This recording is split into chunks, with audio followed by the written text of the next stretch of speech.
Hello, welcome to BIOL1309, and today we are going to start talking about invertebrates. And this first video, we're going to talk about jellyfish and sponges, not sea urchins. So our new lecturer, Pedro, he is. These are some of his information, and he tells us to use this. This is not important. Today's content, we're first going to talk about how to define a clade in a phylogenetic tree, and then sponges, and then Nidaria. So, what is a clade? A clade is sort of a group of animals in a phylogenetic tree, which includes all the descendants of a common ancestor. So you can see here in this part, it includes all the descendants of this common ancestor, a clade. This bigger part, includes all of these descendants from this ancestor, so one, and then finally all the descendants. This is also considered a clade. And then so there are three sort of. I'm not sure how do you use this. Not sure what this word is, but so how do you can see it, how to sort of define different parts of the phylogenetic tree. So if all the descendants are from the same branch and you cut it off, this is the clade. And if this is the one descendant from one branch, it is also a clade because it is all the descendants from this common ancestor, so to speak. And then this is a monophyletic, which is the condition for it being clade.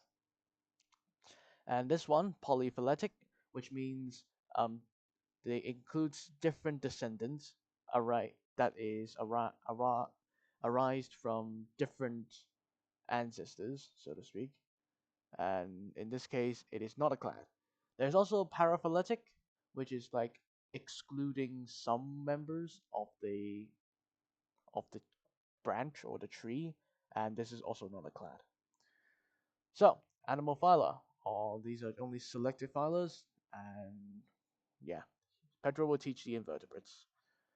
So, the kingdom of animals, Animalia or Metazoa, they are heterotrophic, which means they eat other organisms, or they cannot make food themselves. They are multicellular eukaryotes that undergo embryogenesis, which means they will have layers of cell.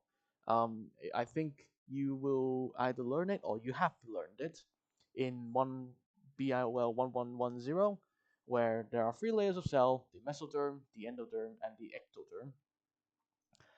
And then there is 31 phyla, including 1,030,000 extant species, with the vertebrates being the most well known, only occupying 5%, while the rest, 95%, they are invertebrates. Do you want to say something, Cat? No. Okay, never mind. All right. So, different organisms have different tissue slash organ level of organization. And for sponges, so we're going to talk about sponges now. Sponges, they only have cellular level of organization. So one sponge, they do not have like a specific tissue or they do not have specific organs. So that results in their cells not being like very job specific. So maybe one group of cells will perform many different duties. While these ones, so the jellyfish will have radial symmetry, and these ones, I believe, well, except for starfish, has bilateral symmetry. I'm not sure. I don't think has bilateral, but I'm not sure what this is. Anyway, so they have no tissues. Sponges have no tissues, and their cells just have many function, and they're responsible for different duties. Or one cell can have different duties. I mean, so sponges. The name means pore bearer. About 9,300 species, mostly aquatic. They're filter feeders. So, and there are four extant classes. The first class is the glass sponge of Hexadinidae. I'm not going to repronounce that. There's the Demospongiae, most diverse group with 90% of the species. Homosceratoforma, a really small class, only 100 species around, usually encrusting with some massive species, so they usually grow over maybe another species. And then there is the Calcarea, which is a special class with calcium carbonate skeleton or spicula. While these other three, they use silica as their skeleton.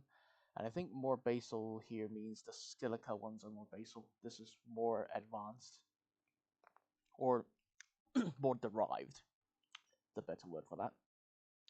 So the needle-like skeletons of sponges, they call spicules, and made of silica or calcium carbonate. And then the number of axes, so you can define them in terms of their axes. So monoaxon would be one axis, triaxon would be three axes, and so on. So sponges, there are here listed four major cell types. There is the pinacocyte, which makes up the pinacoderm. This is the outermost layer. We have the porocyte, which is a pore cell. It has a hole that allows water flow. And then we have the amoebocyte, which is a motile amoeba-like cell. It transports nutrients between cells and transform into other cell types, as well as making gametes. And then finally, we have the choanocyte, which is quite important. It is responsible for pumping water with the flagellum or flagella and feeding gas exchange waste expulsion. So what they do is that when they beat their flagella, they will cause a pressure gradient, and then that will result in water from outside entering the sponge, and then that's how the sponge gets food. That's how the water flows into the sponge, and then but the water will leave the sponge at a sort of large opening. And you can see here, like one type of cell have many different purposes. That's the cellular organization I'm talking about. All right, so body structures of sponges. This is the asconoid. It's a really simple structure where the water would enter through the ostium into the atrium and then exit from the osculum. So beating of flagella causes pressure difference, resulting in water flowing into the sponge, and yeah, that's pretty much it. So this is the most simple one with really not that much like structures. So the channel site and the atrium, and then we have more advanced ones. So this is the asconoid, the most simple. The second more complicated one is the syconoid. The syconoid has something new, which is like the choanocyte canal, which is a chamber where the water enters the sponge, and then the prosopile, which attracts water somehow. I don't remember the exact. I think it's like a small little tunnel for the water to enter. And then here we have another one. There's this something called the incurrent canal, which is another chamber for holding and allowing water to move. And then the most complex one, which is also more common, with the most folding of channel site. So all of these complexity arises from the folding of channel site. As the leuconoid, the leuconoid, yeah, most of them is pretty much the same. It's like all of these carry the same purpose. All right, so after the body structure of sponges, I'm gonna talk about how they reproduce. So sponges, they can do asexual and asexual reproduction. Sexual reproduction is with them being broadcaster spawners. So both male and female can release. So male releases sperm and female releases egg into the water, and those being and that is called being oviparous, oviparous, which is the fertilization in water. These are carried out by demo sponges, while there is another type, the viviparous, which are done by the other sponges. The fertilization happens in the female's body, and the embryo is released as a mature swimming larvae. So what that means, oviparous would have the egg just floating around in the water, and it will hatch as a larvae. But in viviparous, it would have the egg being inside the mother, and until maybe after the larvae is hatched, they will be released. And these larvae are lithotrophic. metamorphic, which means they feed on the egg yolk. This means egg yolk. And asexual reproduction would just mean that it could a new sponge could grow from a fragment of a sponge or a new budding. So here, this is the cells, the not cell cycle, the sponge cycle, sponge reproductive cycle, and something like that. This is sexual reproduction, and asexual reproduction would be having like this bud and or fragment falling into another place and grows a new sponge. So that is it for sponges. Okay, so moving on, we are now going to now talk about Cnidaria. Cnidaria would be the phylum with the jellyfish, a sea anemone, and coral. So nettle or nid in I believe Greek means nettle, which refers to like the strands here. So they include like jellyfish, sea anemone, and also hydrozoans, which are hydra. I think you might have heard of that. So they have approximately 13,000 species, exclusively aquatic animals, and they all show radial symmetry with a circle of tentacles surrounding the central mouth, and tentacles are used for food capture. So I should explain a little bit of bilateral symmetry and radial symmetry and how they are arised, how they happen in an organism. So when an organism explores the world bilaterally, so going forward, they will start to have something called cephalization, which I will cover in the next video. Um, Cephalization is more like the development of the head. So what happens would be the head would start to form more sensory organs, so eyes, nose, mouth, that helps them explore in the direction that they are moving forward towards, while the rest of the body would just be like normal, I guess. They will have a very like obvious anterior, so front, and posterior back, and the plane of symmetry would be, well, if you cut an animal in half, that would be the symmetry. Um, so bilateral symmetry would be due to how the animal explores the world, but for like radial symmetry, it's usually because the animal does not explore the world. Um, Usually these Cnidarias, they are stationary, or they do not explore the world in the same sort of manner as like fish or other animals. So they show radial symmetry. So similar body parts are arranged and repeated around the central axis. They have no head or front or back, but they do have like distinct sort of directions. There's the oral, which is where the mouth is, and the aboral, which is the opposite side of the mouth. My cats, my cats want attention. Do you want to say something? Come on. Yeah, be productive. Go away. Okay. Oh my god. Okay, I'm not sure what happened there. I hope nothing happened. But anyway, so Cnidarias are diploblastic, which means they only have two cell layers. Sponges have no cell layers, by the way. Um, there's the outer ectoderm and the inner endoderm, and in the middle there's the jelly-like mesoglea. But these mesoglea can be thicker or thinner depending on like the groups or species. And they have a very simple gut cavity, which is surrounded by the endoderm, and which opens at one end to form a mouth. And they also do not have an anus, so that means the food, how when they eat the food, it moves from the mouth, and when they have to poo and excrete, it also comes out from the mouth. And you can see the endoderm actually extends to the oral arms, so they're really like covering throughout the entire body. So there are two morphs of Cnidarians or Cnidaria. One morph is the Medusa, which is more famously known as the jellyfish form. This jellyfish form is has the oral part facing downwards. Um, you can say facing downwards. So if you look at it, this part is the mouth, and this part is the aboral part. They can do sexual reproduction and then they will form. Some could grow into, or not really grow into.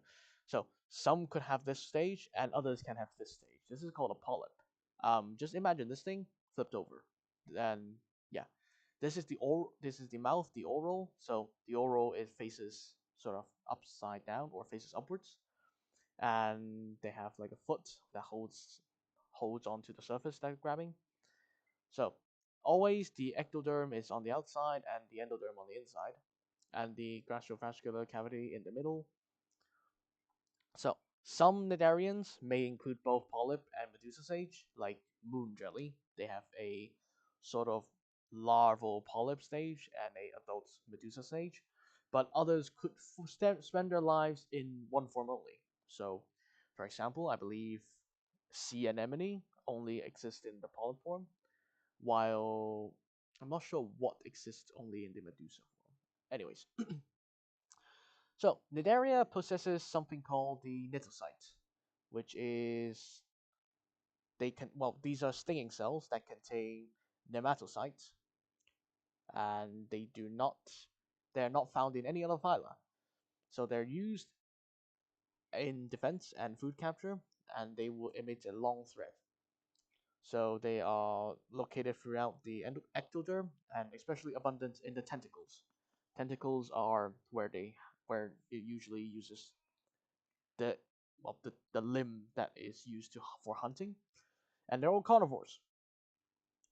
So you can see, this is a nithothil, which is the trigger. It's not the spike, it's the trigger. And so what happens when this is triggered? It will shoot out the nimbocyte, or this part at least. It's not the yeah. So it will have spines and cutting blades, which will attack the skin of the organism, and perhaps latch to it. And the hollow thread will perhaps inject toxin. Yeah, that's it. That's it. Okay. So there are 7 classes of Cnidaria. We will first talk about Hydrozoa. Hydrozoa is here. It's actually quite basal. So they are Hydrozoa or Hydra in the genus Hydra, serpents. And so Hydra animals, it's water serpent animal. About 3,500 species, mainly occurring as polyp form. Medusa phase, so the sort of jellyfish looking phase, is reduced or absent in species. In some species, most hydrozoan medusae, so the ones with the like free moving form, they're small, less than 6 cm in diameter, with a velum alongside the marginal bell.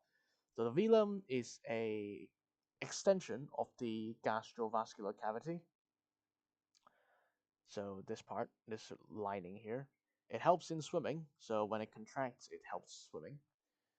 And this is like a diagram. Not much. I don't. Yeah. Okay.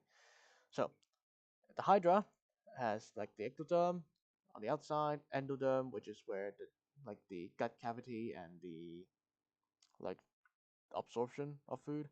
Mesoglea, very thin. And then so Hydra has an irregular nerve network, and most jellyfish or most in the area also have really simple nerve networks, but they do not have a central brain. Okay, no central brain. Some examples of Hydra. So one is the Hydroidolina,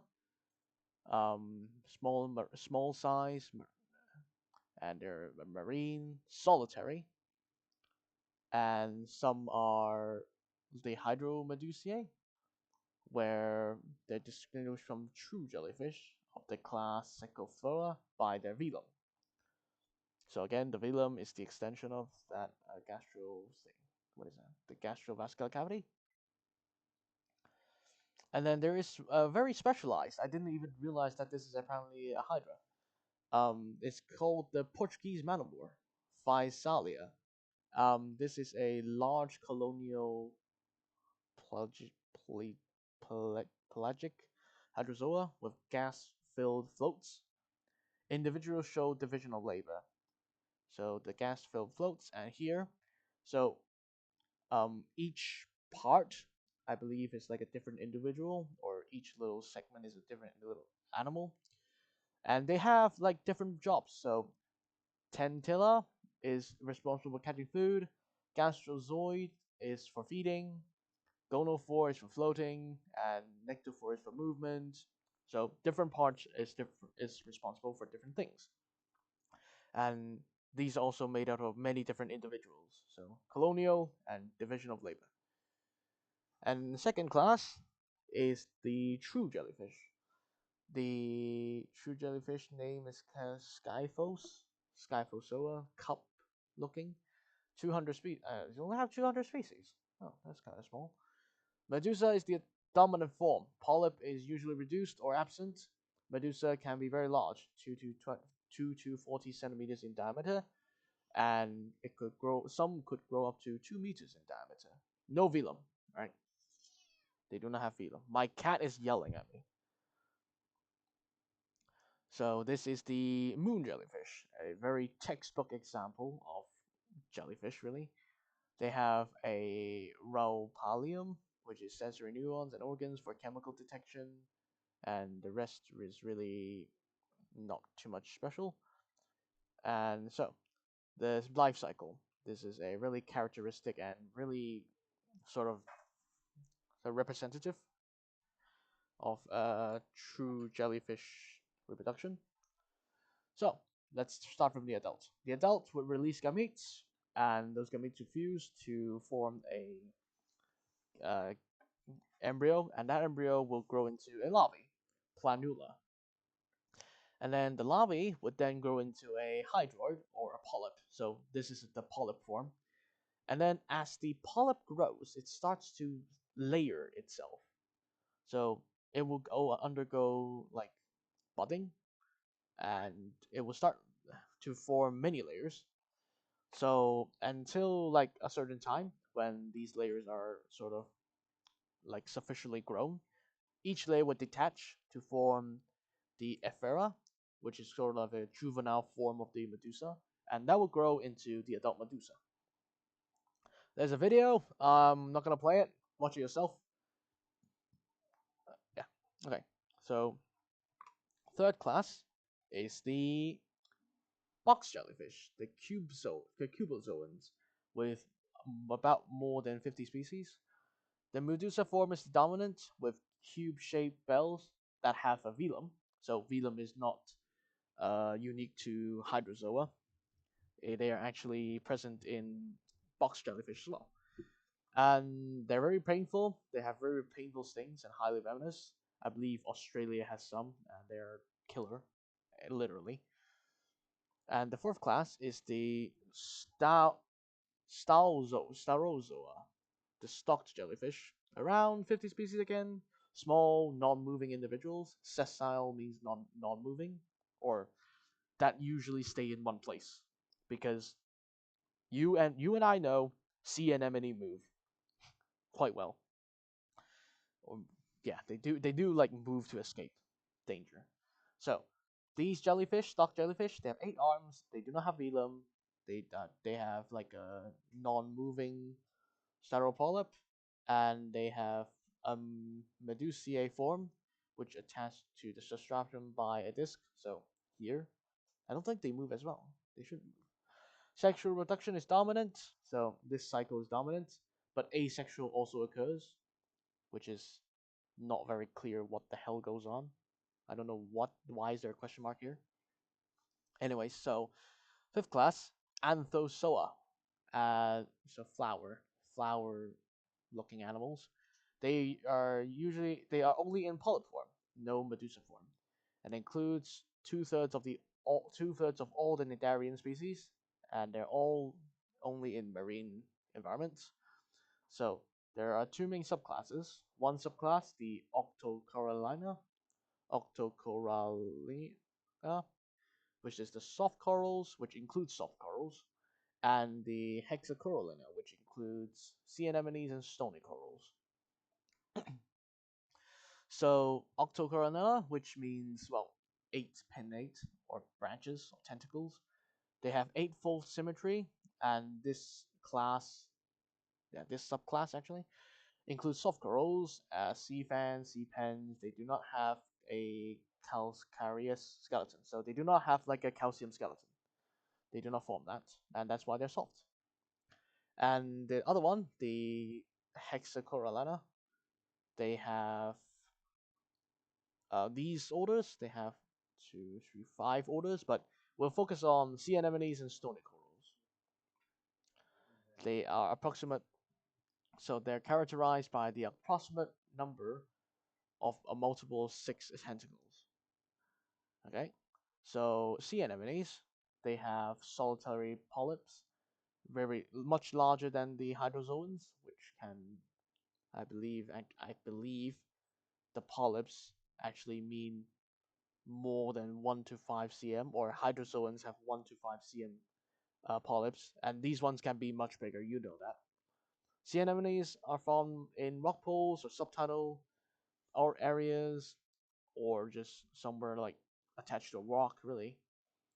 So there are also more of these structures. So there are tentacles, the mouth, the oral disc.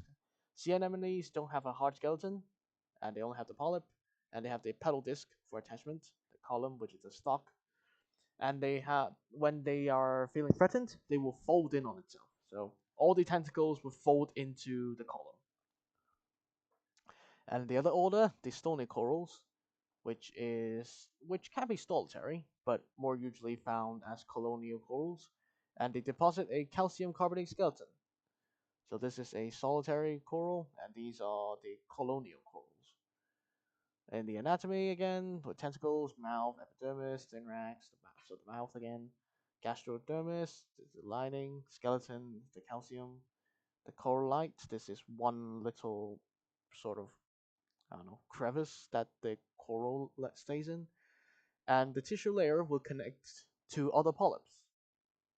And they have symbiosis with like algae, and impressively, the algae could provide up to like 90% of the food source to the corals, which is really impressive. Uh, the characteristics is calculated by the individual coral polyp. The polyp sits in the cup. Yeah, so da da da. So, the life cycle of the stony corals, the adult polyp would do broadcast spawning again, so release sperm and egg around, and they will fuse and hatch into larvae. So, after the egg fuses, so after the egg is fertilized, it will grow into become a fertilized egg and then grow into the larvae, and then it will grow into this later plana, which is like a more grown larvae, and it will grow into a young polyp. It will attach to a spot, and then it will grow to a polyp. Alright, so finally, after the stony corals, we reach the two last um, cnidarians, which are both parasites. And this part is kind of hard to explain. So, this class, the Polypodiazoa, are parasites of oocytes, so kind of the eggs or the yolk of this fish, as sea ampens form fish. They are the paddlefish and the sturgeons. So, 沉鱼 inverted. They have inverted planuliform larvae, and they will invert. So it is originally inverted, and they will revert back out. So originally they will be inside out and then outside in again, and to disperse and infect new fish. So this would be the inverted larvae, I think, or this I'm not sure. And then they will infect other fish, and then as the fish grows, they will grow as well, and then as the fish deposit the eggs, they will be deposited too, I think. Okay, so finally, the Myzozoa, which are also parasites, about 200 and what 2,200 species. They can occur in marine or freshwater habitats, usually with hard valves. The Mysosporian phase. Okay, they have two phases, which has different general structures to all the cnidarians that I mentioned before. So these mysospores, they infect vertebrates while these actinospores they infect annelids, which are worms. These ones I will talk about in the next video. And there is a subclass called Malacosporia, which are freshwater parasites of biorozoans. I'm actually not too sure what this is. What the hell are these? What? Moss animals. What am I looking at? Anyways, they are parasites of these. These are not tube worms. I don't know what they are. What are they? I don't what?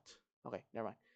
So the soft wall spores are formed inside the sac-like body form. So this body form will form spores inside, and these are the spores. I think this would be the barozoan, and these little lines here, they are the Malosporia. So that concludes all the classes of Nidaria, and here are some of the sort of like a more of an extension to the corals. So corals, they will form coral reefs, which are important framework builders, and but not all corals are reef builders. Like some of them are not. And then coral reefs are marine ecosystems of high ecological and conservation value. They support a lot of species in that area, which is equivalent to rainforests. Very impressive, really. And Hong Kong is here, and we are actually quite close to the Coral Triangle, which is in the Indonesia area, Indonesia, Philippines area, and yeah. So in this area, there's like 500, 600 species, and we're quite close to it. And there are threats. There are a lot of threats that the corals face. One is acidification, which corrodes the calcium skeleton of the coral, which kills them. And there's also the temperature increase. For some reason, when the temperature increases, the corals would expel their algae symbiote, like the symbiotes, which results in the coral starving to death. And we're not too sure why they do that, but we should find it. We should find out why to help better protect the corals.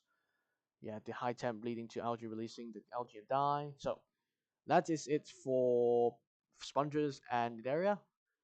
I know it feels a bit rushed because it is indeed a bit rushed. Having to finish like one lecture of like 55 pages is quite a lot. I believe Cleve has like slightly shorter content, or at least he has more lectures to work with, so he goes like a lot slower.